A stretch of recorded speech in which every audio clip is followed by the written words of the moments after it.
السلام علیکم ورحمۃ اللہ وبرکاتہ۔ بسم اللہ الرحمن الرحیم۔ الحمد للہ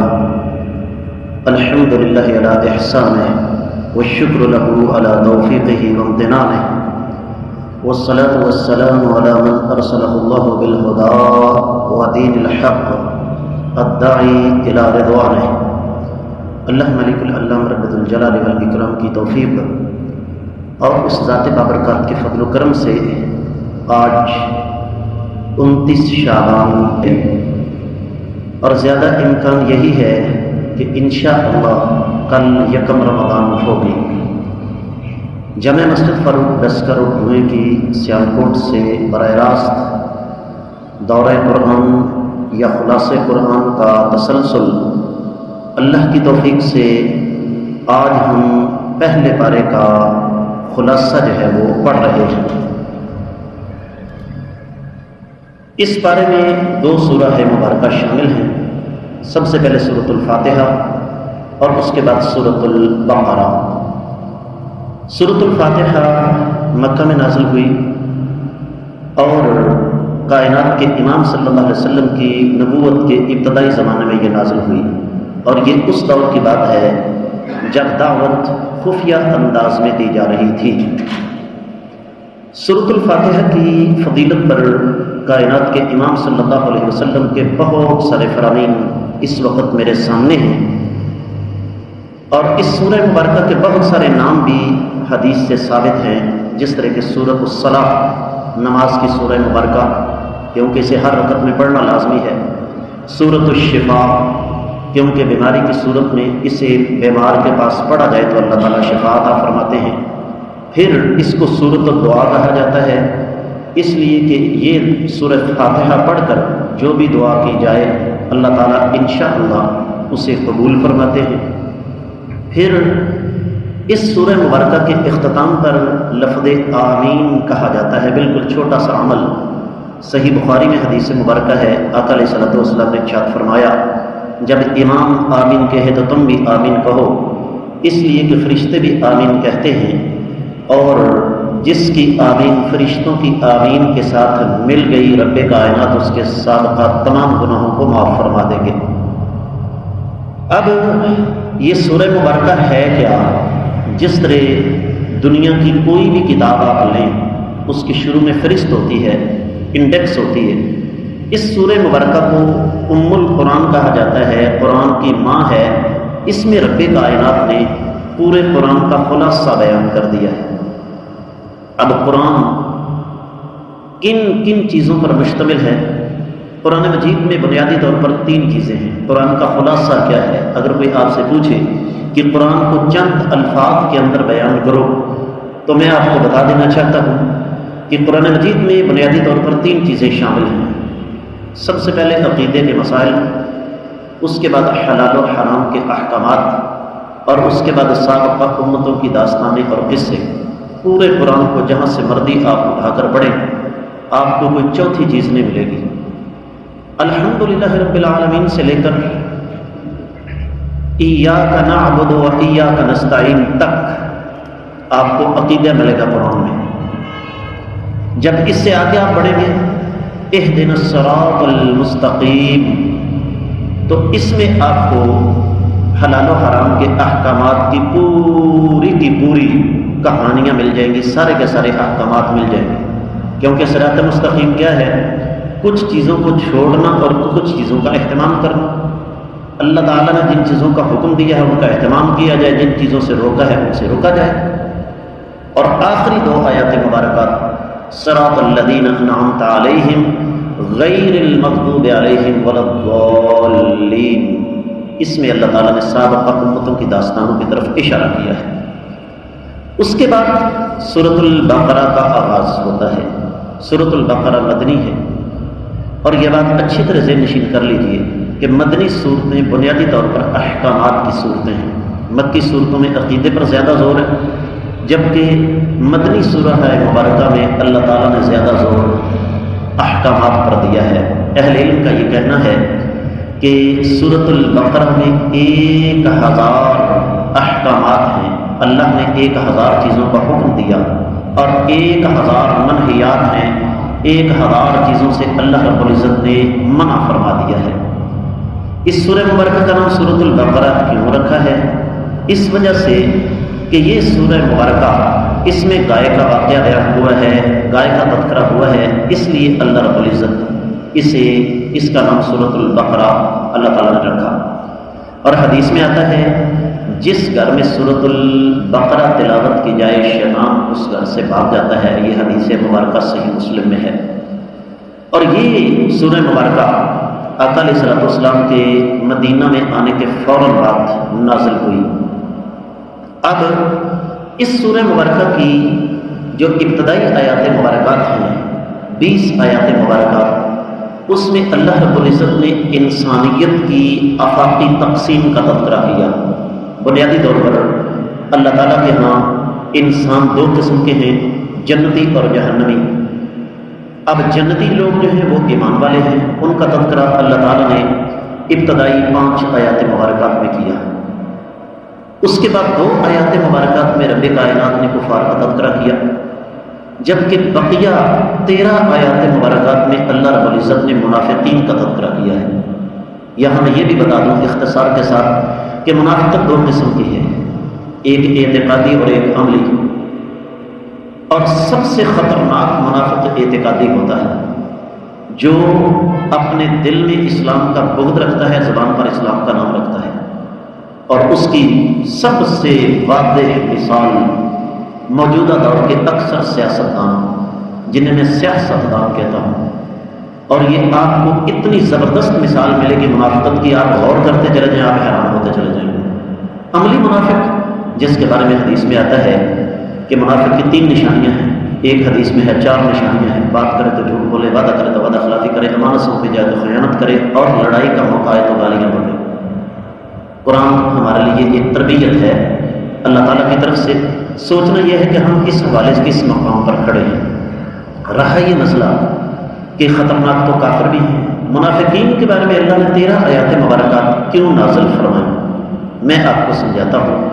بنیادی طور پر منافق جو ہیں وہ اسلام کے لیے کفار کی نسبت کہیں زیادہ خطرناک ہیں، اس لیے ان کا تذکرہ تفصیل سے بیان کیا۔ پھر اللہ رب العزت نے ساری انسانیت کو اپنی عبادت کا حکم دیا، اور ساتھ قرآن کی عظمت اور اس کے اللہ کی طرف سے نازل ہونے کی ایک عقلی دلیل دے دی کہ اگر تمہیں اس کے اللہ کی طرف سے نازل ہونے پر کسی قسم کا کوئی شک ہے تو ایک سورہ مبارکہ لے آؤ۔ 1500 سال گزرنے والا ہے، آج تک کوئی نہیں لا سکا۔ پھر 25ویں آیت مبارکہ میں اللہ تعالیٰ نے نیک اعمال کرنے والوں کا انجام بیان کیا۔ اس کے بعد رب کائنات نے 2 آیات مبارکات میں مسلمانوں اور کافروں کا رویہ قرآن کے ساتھ کیسا ہونا چاہیے اس کو بیان کیا۔ پھر رب کائنات نے اپنے وجود کی عقلی دلائل دیے، اور ساتھ بتا دیا کہ انسانی زندگی کا آغاز کیسے ہوا اور کائنات کا پیدا کرنے کا مقصد کیا تھا۔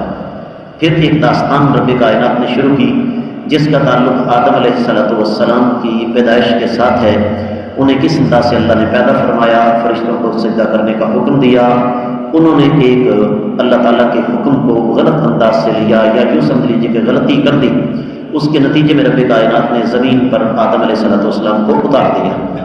پھر رب کائنات نے مسلمانوں سے پہلے انسانی تاریخ کی سب سے افضل امت بنی اسرائیل کا تذکرہ کیا۔ یاد رکھیے، بنی اسرائیل کا آغاز سیدنا یعقوب علیہ السلام سے ہوتا ہے۔ اسرائیل سیدنا یعقوب علیہ السلام کا لقب تھا، اور یعقوب علیہ السلام کا 12 بیٹے تھے۔ ان 12 بیٹوں میں سے بنی اسرائیل کے 12 جو خاندان ہیں یا 12 قبیلے ہیں جو آگے بڑھے۔ اب عجیب و غریب بات یہ ہے کہ بنی اسرائیل اس دور میں، بلکہ مسلمانوں سے پہلے، دنیا کی افضل ترین امت بھی تھی، لیکن سب سے زیادہ نافرمانیاں انہوں نے کی، اور سب سے زیادہ عذاب بھی انہی پر آئے، اور سب سے زیادہ انبیاء بھی انہی میں مبعوث ہوئے۔ مثال کے طور پر ان کے بڑے بڑے جرائم میں سے بچھڑے کی پوجا کرنا، انبیاء کو قتل کرنا، اور پھر اللہ تعالیٰ کو دیکھنے کا براہ راست مطالبہ کر دینا۔ پھر رب کائنات نے ہفتے کے روز مچھلیاں پکڑنے سے منع فرمایا تھا، تو وہ ہی لائق بنایا انہوں نے، اللہ تعالیٰ کے اس حکم کی نافرمانی کر دی۔ گائے ذبح کرنے کا حکم دیا تو آگے سے بہانے بازیاں کرنے لگے۔